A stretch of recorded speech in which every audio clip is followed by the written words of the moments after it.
اللهم صل على سيدنا محمد يا رب صل وسلم دائما ابدا على حبيبك. ایک خاتون کے داماد نے اس کی بیٹی پہ ہاتھ اٹھایا. غلط کام ہے, میں ہاتھ اٹھانے کو پروموٹ نہیں کرتا, کہیں آپ یہ سمجھیں گے شوہروں کو چاہیے بیویوں کو ماریں, ایسا نہیں ہے. لیکن عورت تھی سمجھدار, بیٹی نے گھر آ کے بتایا میرے میاں نے ہاتھ اٹھایا ہے. آج کل تو عورتیں اور گھر مائیں تباہ کر دیتی ہیں. تو ماں نے کہا بیٹا دیکھ شوہر نے ہاتھ اگر اٹھایا ہے نا تو کوئی تو بات ہوئی ہوگی. فوراً کیا کرتے ہیں, فون گھما کے داماد کو گالیاں دینا شروع کر دیتے ہیں. یہی ہوتا ہے نا آج کل مارکیٹ میں, اٹھا گیا تو نے ہاتھ کیسے اٹھایا, ہوتا کون ہے تو, پہلے تحقیق کر لو بھائی بولا کیا ہے اس نے. ہاں کوئی ایسی بات نہیں ہے, اس کو بولو بھائی کیوں, یہ تو کوئی ایسی بات نہیں ہے جس پہ ہاتھ اٹھایا جائے, اور اگر غلط بھی ہے تو اتنی غلط تھوڑی ہے کہ ہاتھ اٹھایا جائے. تو بس جذباتیت کا شکار ہے, افراط و تفریط ہے, پولائٹ بننے کے چکر میں سارا بیڑا غرق ہو رہا ہے. صحیح ہے نا, یہ اسلام کے اخلاق نہیں ہے. ہر چیز بیلنس ہے اسلام میں, ہر چیز. کتنا پیارا اصول ہے, بچے کو 7 سال کی عمر میں محبت سے سمجھاؤ, مارنے کی اجازت نہیں ہے. چھوٹا ہے بھائی, نماز پڑھے ٹھیک ہے, نہیں پڑھے تو بھی ٹھیک ہے, 10 سال تک برداشت کرو. 3 سال تمہارے پاس ہیں محبت کے لیے, 10 سال میں بھی نماز نہیں پڑھتا تو اب انسان لاتوں کے بھوت ہاتھوں سے نہیں سمجھتے, اب ہاتھ اٹھانا پڑے گا آپ کو. اب نہیں اٹھائیں گے تو یہ پولائٹنس نہیں ہے, یہ آپ کے نالائق ہونے کی, بولو نا بھائی, دلیل ہے, آپ کے نالائق ہونے کی دلیل ہے. تو ہر چیز میں ایسا ہے, ہر چیز میں, ہر معاملے میں. آپ کا ملازم ہے, صحیح کام نہیں کر رہا, ٹائم پہ نہیں آ رہا, بزنس کا بیڑا غرق کر دیا, محبت سے سمجھاؤ, تمیز سے. 2-4 دفعہ کے بعد چل بھائی چھٹی تیری, نکل پتلی گلی سے, ٹھیک ہے نا. یہ فیکٹری ہے, ہم نے کو عیدی سینٹر تھوڑی کھولا ہوا ہے ہم نے یہاں پہ. ہمارے ایک رشتے دار فیصل آباد میں, ان کی فیکٹری تھی کپڑے کی, مجھے لے گئے. ویسے مجھے شوق بھی ہے چیزیں دیکھنے کا, کیسے بن رہا ہے, کیا ہو رہا ہے. تو ملازم بڑے تمیز سے کام کر رہے ہیں. میں نے کہا پہلی دفعہ دیکھا ہے ملازم اتنی تمیز سے. انہوں نے کہا ٹھڈے مار مار کے ان کو انسان بنائے. ٹھڈے مار مار کے کیا بنائے, کہہ رہے بیٹھے رہے, کہتے تھے جب آتا تھا سو رہے ہوتے تھے, کام ہی نہیں کرتے. دہاڑی پہ تو ایسا ہی ہوتا ہے نا, کمیشن پہ کام ٹھکا ٹھک ہوتا ہے, دہاڑیوں پہ کام ایسا ہی ہوتا ہے. تو یہ نہیں ٹھڈے وڈے نہیں مارے, تمیز, اصل تو تمیز ہی ہے, لیکن تمیز کی بھی ایک کیا ہے میرے بھائی, حد ہے, حد ہے تمیز. تو مسلمان چونکہ ہماری زندگیوں میں بیلنس ہی نہیں ہے. اصل تو اخلاق ہی ہیں, یاد رکھو. اصل کیا ہے, یہ نہیں کہ اصل سختی ہے, اصل کیا ہے, جو کام اخلاق سے ہوتا ہے وہ سختی سے نہیں ہوتا. اسلام نے اصل تو اخلاق سکھائے. آپ صلی اللہ علیہ وسلم نے فرمایا قیامت کے دن میرے سب سے قریب وہ ہوگا احسنہم اخلاقا, جس کے اخلاق سب سے اچھے ہوں گے. گالیاں ٹھڈے یہ کوئی تہذیب نہیں ہے. مار دھاڑ, گھروں میں چیخو پکار, گالیاں دے رہے ہیں رشتہ داروں کو, گالیاں بلب کے رشتہ داروں کو. بھائی کہ لائٹ اگر جا رہی ہے تو گالیاں دینے سے لائٹ تھوڑی آ جائے گی, ٹھیک ہے نا. نہ بلب کے رشتہ داروں کو گالیاں دینے سے لائٹ آئے گی, نہ بلب کو گالیاں دینے. آپ کی زبان کیا ہو جائے گی, خراب ہو جائے گی. تو اصل تو اخلاق ہی ہیں.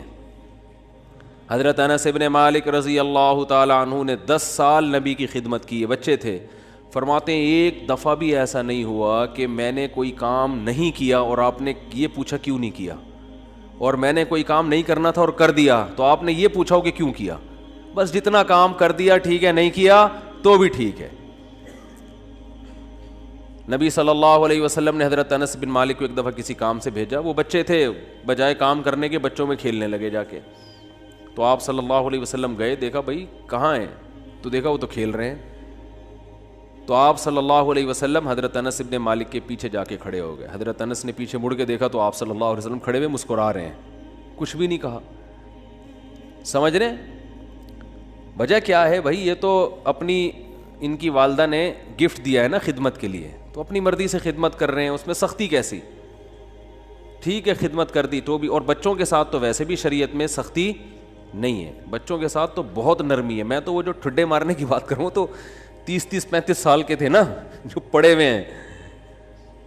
تو آپ صلی اللہ علیہ وسلم کے ہمیں سیرت میں سختی بھی ملتی ہے اور نرمی بھی. رحمت للعالمین. ایک ایتھیس نے اعتراض کیا یہ رحمت للعالمین ہے اور جناب گردنیں اڑانے کا حکم بھی دے رہے ہیں, یہ کیسے رحمت للعالمین ہے؟ بھائی رحمت للعالمین کا یہ مفہوم کہ کسی کو کچھ بھی نہ کہیں یہ رحمت نہیں ہے, یہ انسانیت کے لیے زحمت بن جائے گی یہ عادت, تو کیونکہ اس صفت کو فالو کرنا ممکن نہیں ہے. رحمت کا معنی ہر لحاظ سے جامع شخصیت ہیں آپ صلی اللہ علیہ وسلم. مشہور واقعہ کئی بار سنا چکا ہوں, دوبارہ سنا کے بس پھر آگے بڑھتا ہوں کہ ایک شخص نبی صلی اللہ علیہ وسلم کی جاسوسی کر رہا تھا, گرفتار ہو گیا, تو آپ نے حکم دیا اس کی گردن اڑائی جائے. اب دیکھو گردن اڑانے کا حکم دینا بظاہر یہ رحمت کے خلاف ہے نا. ہم ہوتے ہم کہتے ہیں نہیں بھائی گردن کیوں اڑائی جائے, اسلام تو بہت وسیع مذہب ہے, ٹھیک ہے نا, اللہ بہت غفور رحیم ہے. آپ صلی اللہ علیہ وسلم نے حکم کیا دیا گردن, کیونکہ نہیں اڑائی تو یہ اپنے ساتھیوں کے ساتھ ناانصافی ہوگی, کل دوبارہ جاسوسی کرے گا. ہمارے ساتھ پہلے اپنے لوگ ہیں, لیکن اس نے اپنی 6 بیٹیوں کا واسطہ دیا کہ میری 6 بیٹیاں ہیں, میں 6 بیٹیوں کا باپ ہوں, آئندہ نہیں کروں گا. آپ صلی اللہ علیہ وسلم کو اس پہ ترس آیا اور آپ نے اس کو چھوڑنے کا حکم دے دیا. دوبارہ گرفتار ہو گیا, دوبارہ کمبخت جاسوسی کر رہا تھا. پھر اس نے اپنی 6 بیٹیوں کا واسطہ دیا, مجھے نہ مارے, میری 6 بیٹیاں ہیں. تو آپ نے کیا فرمایا, لا یلدغ المؤمن من جحر مرتین, مسلمان ایک سوراخ سے 2 دفعہ نہیں ڈسا جاتا. حکم دیا اس کو مار دو, اس لیے کہ اس کی بیٹیوں کا خیال کریں یا اپنے ساتھیوں کا خیال کریں. کیسا بیلنس اس میں, اصل بتا دیا کہ اصل رحمت ہے. ایک روایت میں آتا ہے تخلقوا باخلاق اللہ, اللہ کی صفات اختیار کرو. اللہ کی صفت کیا ہے؟ جود و سخاوت ہے اس میں. اللہ کیا ہے؟ غیرت والا ہے. تو ہمیں بھی اپنے اندر کیا پیدا کرنی ہے؟ غیرت. تو اللہ کی صفت یہ ہے کہ قرآن حدیث میں آتا ہے کہ جب اللہ نے اس کائنات کو بنایا تو آئندہ کن اصولوں پہ یہ کائنات چلے گی, وہ اصول اللہ نے پہلے لکھ دیے. جب کوئی ملک وجود میں آتا ہے تو آئین پہلے بنتا ہے نا. کیا ہو گیا بھائی جان؟ آئین پہلے بنتا ہے, اس کے بعد اس آئین کے تحت قانون وضع ہوتے ہیں. تو اللہ نے سب سے پہلے جو چیز پیدا کی وہ قلم. حدیث میں یہ ہمیں سمجھانے کے لیے مثالیں دی گئی ہیں. اول ما خلق اللہ القلم, سب سے پہلی چیز جو اللہ نے پیدا کی وہ کیا ہے؟ قلم. کائنات کو بنانے کے بعد, تاکہ جو کائنات جن اصولوں پہ چلے گی نا وہ اصول, وہ آئین پہلے سے طے ہو جائیں کہ اس آئین کے تحت چلے گی.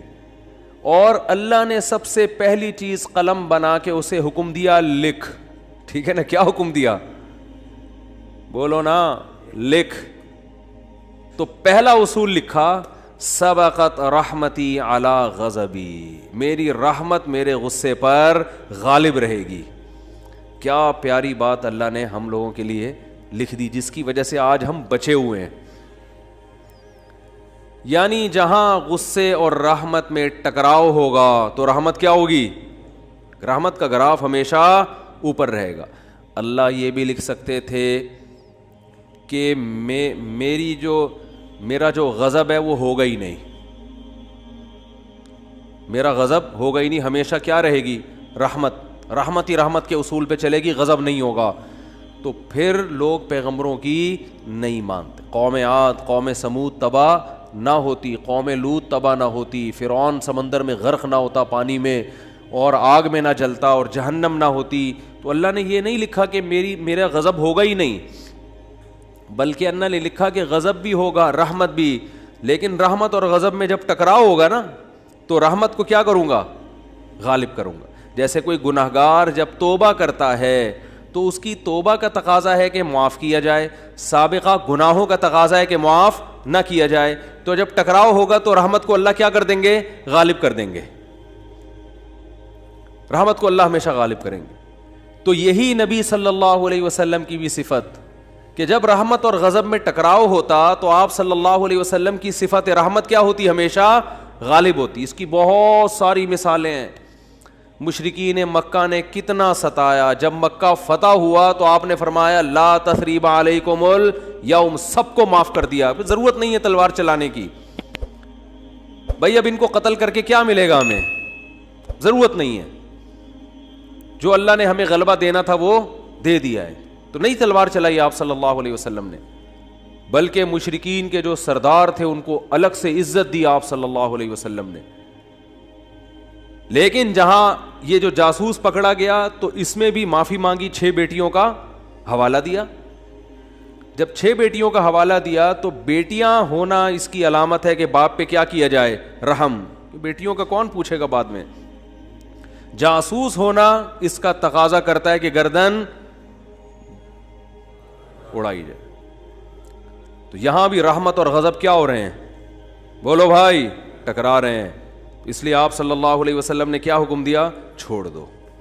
بیٹیوں کا واسطہ دے رہا ہے. دوبارہ جب پکڑا گیا ہے تو اب بھی اگر چھوڑنے کا حکم دے دیا جاتا تو اس کا مطلب صفت غضب ہے ہی نہیں. اور یہ بہت خطرناک چیز ہے کہ آپ کے اندر غضب کی اور انتقام کی صفت ہی ختم ہو جائے, انتقام لیس ہو جائیں. اس کا مطلب آپ قوم کے لیڈر نہیں بن سکتے, آپ قوم کو گائیڈ نہیں کر سکتے, آپ قوم خود بھی ڈوبو گے, قوم کو بھی ڈبو دو گے, آپ برباد ہو جاؤ گے. تو میں یہ اتنی ڈیٹیل میں اس لیے بیان کر رہا ہوں کہ یہی چیز ہمیں بھی اپنانے کی ضرورت ہے. اصل پیار ہے, اصل محبت ہے, اصل رحمت ہے, اس کو غالب رکھنا ہے ہمیشہ. لیکن انتقام لیس بولو نہیں بن جانا, غضب لیس بولتے کیوں نہیں, کیا ہو گیا, نہیں بننا ہے. ایسا نہیں ہو جانا کہ اتنے میٹھے کے جو بھی چائے نگل لے کھا کے. تو یہ جو علماء پہ لوگ اعتراض کرتے ہیں وہ یوں نہیں کیا تو ان کو غصہ کیوں آ گیا, کھڑے کھڑے سنا کیوں دی, یہ تو بھائی آدمی ہے, روٹی کھائیں گے تو غصہ آئے گا. اور اگر اتنے میٹھے کہ جو بھی جو مرضی کرتا رہے غصہ ہی نہ آئے تو ایسا نہیں ہوتا. پیغمبروں کو نہیں غصہ آیا. حضرت موسیٰ علیہ السلام کلیم اللہ, صحیح ہے نا, ان کا جلال کیا تھا, مشہور تھا, کلیم اللہ تھے. کیسا جلال کے واقعات ہیں. حدیث میں آتا ہے کہ موت کا فرشتہ حضرت موسیٰ علیہ السلام کے پاس آیا انسانی شکل میں. حضرت موسیٰ نے پوچھا کیسے آنا ہوا, ٹھیک ہے, کہا موت کا فرشتہ ہوں, آپ کی روح قبض کرنے آیا ہوں. حضرت موسیٰ نے ایک کھینچ کے تھپڑ لگا, اتنی زور سے مارا ان کی آنکھ نکل کے گر گئی نیچے. وہ اللہ کے پاس گئے, اللہ اپنے کس بندے کے پاس بھیجا ہے تو نے مجھے, ہے بھائی. پتہ نہیں حضرت موسیٰ کو غصہ کس بات پر آیا, اسٹائل ان کا ایسا ہوگا, ہے بھائی, یا کیا وجہ, وہ تو حضرت موسیٰ ہی جانتے ہیں. ظاہر ہے پیغمبروں کو ناحق غصہ نہیں آتا, لیکن اللہ بس ایک حضرت موسیٰ کی جو جلالی صفت ہے نا اس کا اظہار کرنا چاہتے تھے کہ دشمنوں کو کہ ان سے بچ کے رہو, ٹھیک ہے. انہوں فرشتے کے تھپڑ لگا دیا, تھوڑا سا احتیاط رکھو ان سے. تو اصل کیا ہے میرے بھائی, اصل محبت ہے. یہ میں اس لیے بتا رہا ہوں کہ بعض لوگ الٹی کوالٹی ہوتی ہے ان کے اندر. اصل غصہ ہے, جب دیکھ لیں غصہ جاری نہیں ہو رہا تو پھر تمیز پہ آ جاتے ہیں وہ, ٹھیک ہے نا. شروع میں کیا کرتے ہیں, غصہ اور مار دھاڑ اور گالیاں یہاں سے شروع کرتے ہیں پہلے, یعنی آپشن یہ ہوتا ہے ان کا. اگر اس سے بندہ قابو میں نہیں آیا تو ان کو اندازہ ہو جاتا ہے یہ قابو میں آنے والا نہیں ہے, پھر وہ کس سے بات کرتے ہیں, تمیز سے بات کرتے ہیں. بالکل اس کی مثال ہے, ایک آدمی نے کسی کے چاقو رکھا, بولا تیری جیب میں جو کچھ ہے نکال دے, اس نے ٹیٹی نکال دی, ٹھیک ہے. اب یہ کہہ رہے تیری جیب میں جو کچھ ہے نکال دے, ٹھیک ہے. یعنی سامنے والا اگر آپ سے بھی بڑا فنٹر نکل آیا, آپ سے بھی بڑا فنٹر نکل آیا تو پھر آپ کہتے ہو بھائی یہاں تمیز, یا تمیز سے بات کے علاوہ آپ کے پاس کوئی آپشن نہیں, فوراً غصہ ٹھنڈا ہو جاتا ہے. تو یہ غلط ہے. نہ تو غصہ لیس ہو جانا ٹھیک ہے کہ کچھ بھی ہوتا رہے, اور چونکہ میاں بیوی میں بہت ہو رہا ہے آج کل, یہ بہت زیادہ پھڈے جھگڑے, داماد ایک نمبر کا ہیروئن چرسی کہیں کا الو کا, کیا بولوں میں, اور برداشت پہ برداشت, نہیں کل ٹھیک ہو جائے گا, نہیں پرسوں ٹھیک ہو جائے گا. وہ بھائی نہیں ٹھیک ہوگا, یہ چھوڑ دو اس کو. نہیں جی اللہ کی رحمت بہت بڑی ہے, ہو سکتا ہے ٹھیک ہو جائے. بھائی اللہ کی رحمت بڑی ہے اس کا یہ مطلب ہے ہی نہیں. اس کا مطلب ہے کہ چھوڑ دو تو اللہ کی رحمت بڑی ہے, کوئی دوسرا دلا دے گا اللہ. جب ثنا خان کو مفتی انس مل سکتے ہیں, اور مفتی انس کو ثنا خان مل سکتی ہے, تو اس کا مطلب کسی کو کسی بھی ٹائم پہ کچھ بھی مل سکتا ہے. دو انتہائیں ہیں نا, ایک مولوی اور ایکٹریس کی آپس میں شادی ہو گئی, تو اس کا مطلب کسی کی کسی بھی ٹائم پہ کسی پہ بھی شادی ہو سکتی ہے. رشتوں کی کمی مارکیٹ میں نہیں ہے. تو ایسے ایسے الٹے الٹے لوگوں کو لوگ برداشت کر رہے ہیں کہ ہو سکتا ہے کل ٹھیک ہو سکتا ہے. بھائی ایک حد ہے, حد ہر چیز میں کیا ہے, ایک لمٹ ہے. اولاد بگڑی ہوئی ہوتی ہے, میں والدین کو کہتا ہوں بھائی اپنے بیٹے کو ایک حد تک تربیت کرو, نہیں آ رہا نا قابو میں, نکلو. بولو پتلی گری سے سامان گھر سے اٹھا کے کیا کرو, نکلو. زیادہ نہیں بدماشی ہے, تیرے باپ کا گھر ہے, تیرا گھر نہیں ہے. ہاں سارے 100% درست نہیں ہوتی اولادیں, کچھ تو باپ کو بھی برداشت کرنا پڑتا ہے اولاد کی خاطر, لیکن وہ بھی ایک حد ہے نا, حد سے زیادہ تھوڑی ہوتا ہے, حد سے زیادہ نہیں ہوتی کوئی بھی چیز. پھر اس میں ایک اصول یہ بھی ہے کہ یہ دیکھا جائے گا بڑا نقصان کس میں. لوگ کہتے ہیں اگر تعلق ختم کیا تو یہ ہو جائے گا, یہ ہو جائے گا. بھائی تعلق ختم کیا تو یہ ہو جائے گا, نہیں کیا تو یہ ہو جائے گا, تو دونوں میں پلس مائنس کیا کرو کہ زیادہ نقصان کس میں. ہمیشہ اس اصول پہ زندگی گزرتی ہے. یاد رکھو دنیا میں سارے فائدے کی چیزیں کبھی بھی حاصل نہیں ہوتی, ہر کام کے کچھ سائیڈ افیکٹ ہوتے ہیں. عقل مند آدمی یہ دیکھتا ہے کہ سائیڈ افیکٹ زیادہ ہیں یا اس کے بینیفٹس زیادہ ہیں. اس اصول پہ زندگی گزاری جاتی ہے. اگر اس اصول پہ زندگی نہیں گزارو گے, ساری زندگی کبھی کوئی فیصلہ آپ سے ہوگا ہی نہیں. سمجھ رہے ہو کہ نہیں سمجھ رہے؟ ساری زندگی کنفیوز رہو گے اور کبھی کوئی فیصلہ آپ سے ہوگا ہی نہیں. ہمیشہ اس اصول پہ زندگی گزرتی ہے کہ یہ کام کرنے میں بھی نقصان, نہ کرنے میں بھی, کرنے میں زیادہ یا نہ کرنے میں زیادہ. اس کو پلس مائنس کر کے فوراً رپورٹ مارکیٹ میں لایا کرو, ٹھیک ہے نا, اور رپورٹ خود تیار کرو, کرنا ہے بھائی کہ یہ سائیڈ افیکٹ ہیں اس کے, تو یہ برداشت کریں گے. جیسے اینٹی بائیوٹک ہے, کچھ سائیڈ افیکٹ ہوتے ہیں, اب ہوتے ہیں تو ہوتے رہیں, کیا خیال ہے. تو میں یہ عرض کر رہا تھا کہ اللہ تعالیٰ کا کیا اصول ہے. اللہ تعالیٰ نے بھی کتنی بڑی اللہ کی رحمت, لیکن اللہ نے اس کا ایک اصول اور ضابطہ بنا دیا کہ آخرت میں اس کو نہیں بخشوں گا جو مجھے نہیں مانے گا یا میرے ساتھ شرک کرے گا, کچھ بھی ہو جائے, چاہے پیغمبر کی سفارش کیوں نہ آ جائے, بلکہ پیغمبر پر پابندی لگا دوں گا کہ آپ کو ان کی سفارش کی اجازت نہیں ہے.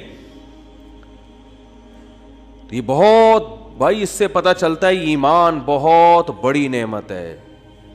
آج مسلم گھرانوں میں بات بات پر ایمان سے ہاتھ دھو بیٹھ